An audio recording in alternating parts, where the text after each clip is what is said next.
Amateurs de réalité virtuelle et de technologie immersive, vous avez été nombreux suite à mon test du HTC Vive Pro à me demander s'il était compliqué de basculer de Vive Controller, ceux-là là, les anciens, qui sont pas géniaux, qui font l'affaire mais qui sont pas géniaux, vers quelque chose d'un peu mieux.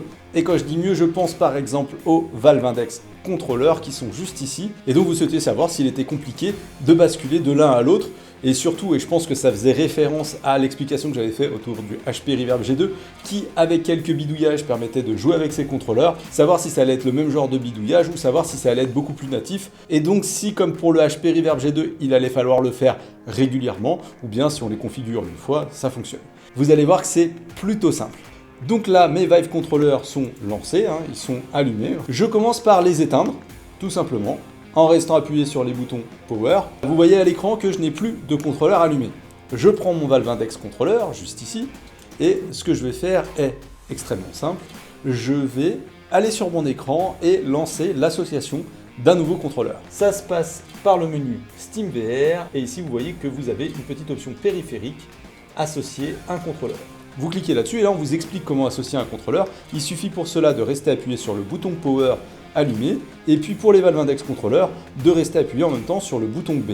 Quand vous restez appuyé sur ces deux boutons là, vous allez voir que le contrôleur va se mettre en synchronisation. Donc là il clignote en bleu. Et comme vous pouvez le voir à l'écran, il a suffi de faire cette petite manipulation pour associer mon Valve Index Controller à mon HTC Vive Pro 2. Voilà, c'est aussi simple que ça. C'est comme avec n'importe quel autre casque natif SteamVR, contrairement au casque Windows MR où ça nécessite un petit peu plus de bidouillage.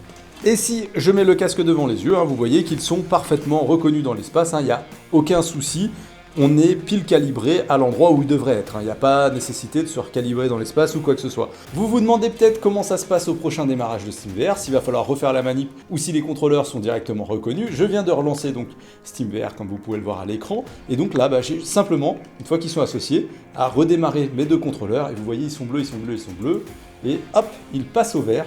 Et donc mes deux contrôleurs sont reconnus. Cette fois on n'a même plus les icônes des anciens, on est directement sur ces contrôleurs là. Et si je les mets devant la tête ici, vous pouvez voir qu'on a une parfaite reconnaissance des Valve Index contrôleurs. Voilà, j'espère qu'en tout cas j'ai répondu à la question. Comme vous pouvez le voir, c'est ultra simple, rien de plus intuitif. Je vous dis à très bientôt pour de prochaines aventures en réalité virtuelle. N'oubliez pas de vous abonner à la chaîne si ce n'est pas encore déjà fait. A bientôt les amis.